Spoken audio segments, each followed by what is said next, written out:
네, 경제 현안을 보다 쉽게 풀어보는 경제 읽기 시간입니다. 오늘도 다양한 경제 이슈들 권혁중 경제평론가와 살펴보겠습니다. 안녕하세요. 네, 안녕하십니까. 네, 고금리가 장기화되고 건설 경기 부진이 이어지면서 부동산발 금융 불안이 커지고 있는데요. 최근 보도를 보면 5대 시중은행의 건설업종 대출 연체액이 작년 대비해서 2배로 불어났고 연체율도 큰 폭으로 늘어났다는 보도가 있습니다. 네. 위험도 어떻게 좀 진단하시나요? 그러니까 지금 저는 이런 표현을 써요. 네. 살얼음을 걷고 있다. 살얼음을? 네. 왜 그러냐면 우리가 보통 살얼음 깨지면은 깊숙이 빠지잖아요. 그렇죠. 물속에. 아니면은 미끄러집니다. 그러니까 우리 경제가 딱 이런 상황이지 않을까 생각을 해요. 그러니까 뭐 부동산 대출과 마찬가지고 그 안에 있는 PF 대출이 만약에 이제 부실화가 드러나고 그다음에 네. 금융권으로 이제는 전파된다 그러면 말 그대로 우리 경제가 이제는 낭떠러지로 빠질 가능성이 굉장히 높다는 거죠. 네. 그래서 이런 부분들이 이제 눈에 띌 수밖에 없는데 그러니까 지금 제가 말씀드리고 싶은 게 이런 겁니다. 보통은요, 우리가 보통 건설 경기에 대한 대출, 증액, 그다음에 이제 그 중에서도 PF 대출의 부실화, 1금융권에서는 집중을 안 했었거든요. 네. 왜냐하면 연체율이 0%대이기 때문에 1금융권이 아니라 항상 2금융권에 대해서 이제는 관심이 많았었는데 네. 최근에 이제는 5대 시중은행에서도 이제는 1금융권이잖아요. 여기에서도 이제 부동산 대출에 대해서 또한 그 PF 대출에 대해서 경각심의 목소리가 지금 나오고 있다는 거죠. 이런 부분에 대해서 이제는 주목할 만하다. 그렇기 때문에 제가 이제는 살 얼음을 걷고 있다고 말씀드리는 건데 네. 일단 5대 시중은행에서의 건설업종 대출 잔액을 봤더니 그때 11월 말 기준으로 23조 2천억 원 정도가 되거든요. 근데 이게 작년 말 대비해서 14%가 늘어났고 21년 말 대비해서는 46%나 늘었습니다. 그러니까 대출 잔액이 늘었죠. 네. 그럼 대출 잔액이 늘어서 연체율이 안정적이면 상관이 없는데 근데 연체율도 동일하게 늡니다. 연체액이 1,051억 원 정도 됐는데 작년 말이 524억 원 정도가 됐었어요. 연체액이. 예. 이거 대비해서 한 2배 는 거죠. 지금 11월 말 기준으로 봤을 때. 재작년과 비교해서는 3.2배 늘었거든요. 그러니까 지금 상황으로 본다 그러면 잔액도 많아지고 대출 잔액도 많아지고 그다음에 연체액도 많아지고 있는 거죠. 연체율도 또 증가되고. 그러니까 사실 제가 가장 우려스러운 게 이 건설 업종에 대한 이 네. 대출 부분, 그 중에서도 PF 대출.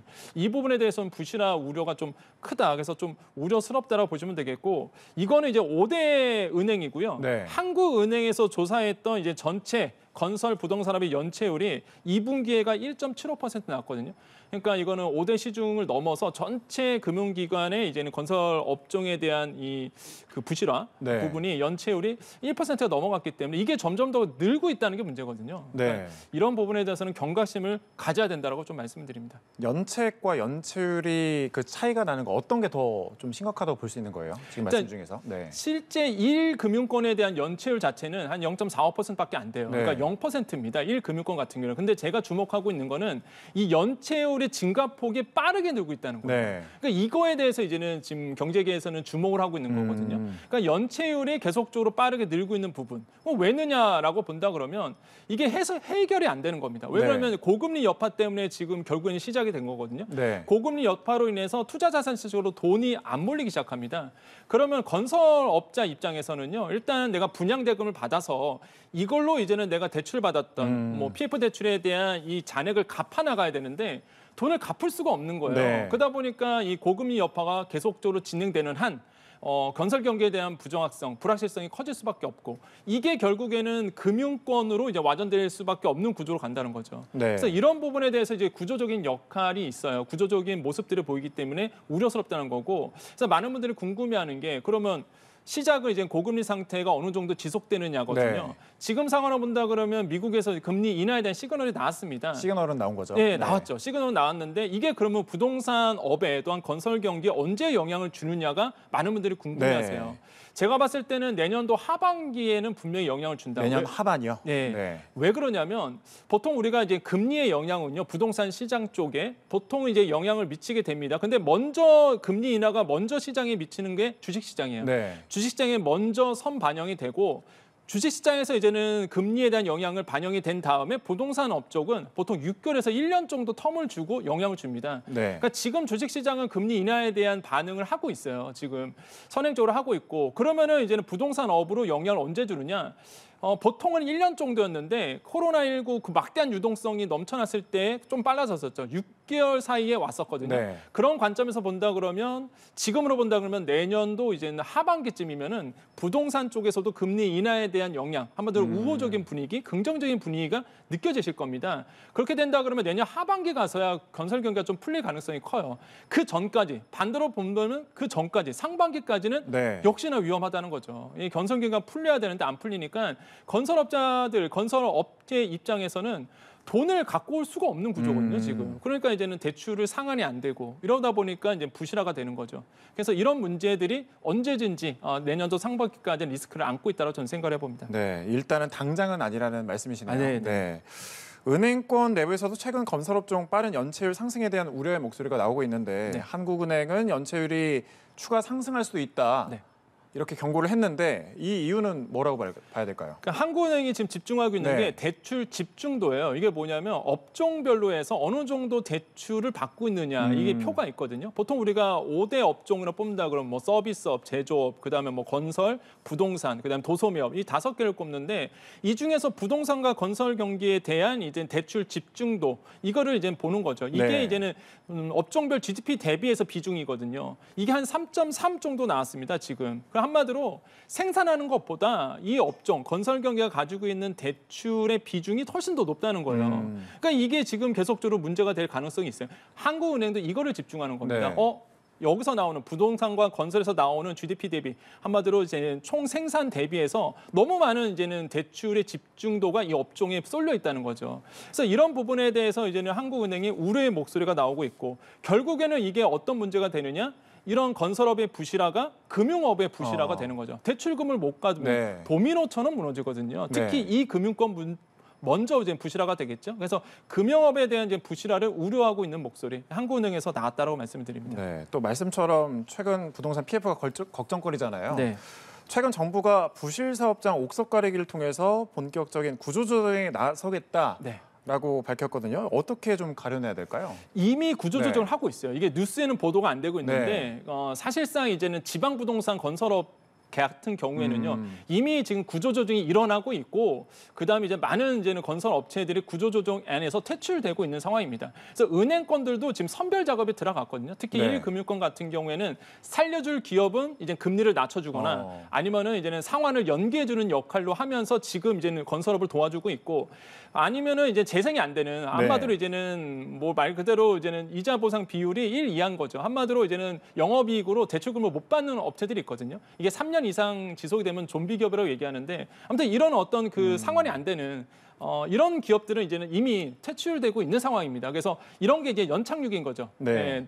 뭐 국민 경제에 큰 영향을 주지 않는 선에서 계속적으로 연착륙을 하고 있는 상황에서 이러한 모습들은 내년 상반기 하반기까지도 계속적으로 이어질 수밖에 없다. 그래서 뭐 말 그대로 뭐 1군 뭐 건설사가 뭐 무너진다 이런 건 아니겠지만 중소건설사 입장에서 본다 그러면 계속적으로 살얼음판을 걸을 수밖에 없다. 그래서 구조조정은 이미 시작이 됐다. 이런 관점에서 한 가지 더 말씀드리면 그럴 거예요. 그러면은 내년도에 관 어떻게 될 거냐라고 네. 본다 그러면 저는 이제는 뭐 지금 이 방송을 보시는 많은 분들에게 말씀드리면 분명히 특례보금자리론 같은 비슷한 정책 상품이 나올 것으로 봅니다. 물론 네. 내년에 신생아 특례 대출이 나와요. 예, 특례 대출이 나와서 신생아를 이제 아이를 낳으신 분들에게 좋은 조건의 대출, 부동산 주담대가 나오겠는데 이번 연도에 종료가 됐던 이제 특례 보금자리론 이런 비슷한 정책 상품들이 아마 내년도에는 부동산 경기 살리기 위해서 정부가 한 번 더 내놓지 않을까 이런 어떤 조심스러운 예상을 해봅니다. 네, 정책에 관한 예상도 해주셨는데요. 다른 이슈도 한번 살펴볼게요. 전통적으로 경제 허리로 꼽혔던 40대가 올 들어서 청년층 다음으로 가장 크게 인구가 감소를 했습니다. 네. 좀 예견된 결과라는 말도 있는데 어떤 이유에서일까요? 예견이 네. 돼 있었죠. 이미 그 통계청에서 2019년도에 발표한 내용이 있었어요. 그게 뭐냐면 2019년도, 2023년도 국가재정 운영계획 일자리 보고서에 이런 내용이 납니다. 2차 베이비붐 세대, 그러니까 이제 지금 이제 X세대라고 보시면 되는데 지금이 40대죠. 그러니까 이 분들이 이제 점차적으로 감소되면서 일자리가 많이 감소될 수밖에 없다. 왜냐하면 이 40대들이 50대로 가는 거거든요. 네. 그때가 2020년 중반 이후 이렇게 보고서를 냈었어요. 그게 이제 도래한 겁니다. 어. 지금 딱. 그래서 지금 상황으로 본다 그러면은 일단 40대의 인구가 줄고 그 40대 인구가 준다고 해서 뭐 돌아가신 게 아니잖아요. 네. 말 그대로 40대가 이제 50대가 되는 상황이거든요. 지금 현재가. 그러면서 이 40대들이 50대가 되면서 인구가 줄기 시작하고 인구가 줄면서 당연히 일자리 수도 감소되는 상황으로 온다는 겁니다. 네. 그래서 지금의 40대, 저도 이제 40대지만은 점점 저도 이제 50대가 되거든요, 이제. 그러다 보니까 확실히 그걸 피부로 많이 느낍니다. 그러니까 저희 세대를 보통 X세대라고 보통 얘기하는데 이 X세대가요, 베이비붐 세대 다음 세대예요. 네. 그 제2차 베이비붐 세대라고 얘기를 합니다. 근데 2차 베이비붐 세대가 이제 점차적으로 늙어가고 있어요. 50대로 지금 향하고 있다 보니까 자연스럽게 뭐 인구 감소도 이루어지고 인구 감소되다 보니까 당연히 일자리 수도 감소되고 그 일자리가 이제 50대로 넘어가는 거죠. 예. 그래서 지금 큰 변화의 어떤 구조 조정을 우리가 인구 구조를 받고 있다라고 생각을 해봅니다. 알겠습니다. 40대셨군요. 네, 말씀하셨지만 네. 그 오늘 보면 윤석열 대통령이 국무회의에서 좋은 정책을 다 모은다 해도 대책이 될 수 없다는 걸 20년 이상의 경험을 통해서 국민 모두가 알고 있다. 네. 이제는 다른 차원의 고민을 해야 된다라고 언급을 했습니다. 어떤 좀 고민이 필요해 보일까요? 저는 그 말에 네. 적극 공감을 하는 바입니다. 왜 그러냐면 사실 지금 월스트리트저널이 이미 보도를 한번 했던 적이 예. 있었어요. 우리나라의 그 저출산에 대해서 2006년부터 우리나라가 280조 원을 썼는데 현금으로 돈을 썼는데 예. 저출산 문제 못 막았거든요. 그러니까 돈 써서 재정 써갖고 이제는 뭐 출산율 끌어올린다는 거는 제가 봤을 때는 실패했다. 그래서 이제 윤 대통령이 얘기했던 게 다른 차원에서의 고민이 필요하다는 게 저는 맞다고 봐요. 네. 대표적으로 본다 그러면 말 그대로 이제는 왜 애를 안 낳느냐에 대한 구조적인 역할을 가는 거죠. 예를 들어서 교육. 아니면 이제 경쟁 시스템을 꼽았거든요. 윤 대통령은. 그러니까 뭐 예를 들어서 교육에 대한 3대 개혁 중에 하나입니다. 그래서 교육에 대한 문제, 그다음에 과도한 경제 시스템을 타파함으로써 말 그대로 정말 아이 낳기 좋은 세상으로 만들겠다. 이런 부분이고 대표적인 게 좀 눈에 띄는 게 내년도 예산안에 그런 내용도 나옵니다. 뭐 예를 들어서 뭐 증여세, 그다음에 이제 증여세 이제 개정 부분안이 이제는 같이 통과가 됐는데 뭐 아마 이미 아시겠지만은 일단은 보통 10년 안에 5천만 원밖에 이제 증여가 안 됐단 말이에요. 네. 공제가. 그게 이제는 한 세대당, 한 가구당 이제 3억 원까지 됩니다. 양가 부모 다 합치면 3억 원까지 되거든요. 그러니까 그런 거 봤을 때에 마찬가지로 이것도 한 축이라고 봐요. 뭐 말 그대로 아이들이 이제 출산을 하거나 네. 아니면 결혼을 해서 뭔가 좀 더 생활이 될 수 있도록 증여세의 어떤 공제 부분을 늘려주는 부분. 그럼 신혼부부 입장에서는 좀 여유롭겠죠. 그렇죠. 그 다음에 이제는 출산도 마찬가지입니다. 3억 원까지 또 공제가 되거든요. 출산하게 되면 이것도 마찬가지거든요. 그러니까 이런 어떤 우리가 흔히 생각하는 재정 지출 들려서 출산율 높이는 것보다 정말 색다른 차원이지만은 뭐 소득세라든지 아니면은 뭐 증여세 개정 부분을 통해서도 뭐 출산율을 높이기 위한 다른 차원의 어떤 고민들. 이런 예. 것들이 이제는 느껴진다는 거죠. 그래서 이런 것들이 아마 정책적으로 반영되지 않을까라고 저는 생각을 해봅니다. 돈을 쓰는 것보다는 뭐 정책이라든지 해서 인식을 바꾸는 쪽으로. 맞습니다. 네, 알겠습니다. 경제 이슈들 권혁중 경제평론가와 짚어봤습니다. 고맙습니다. 네, 감사합니다.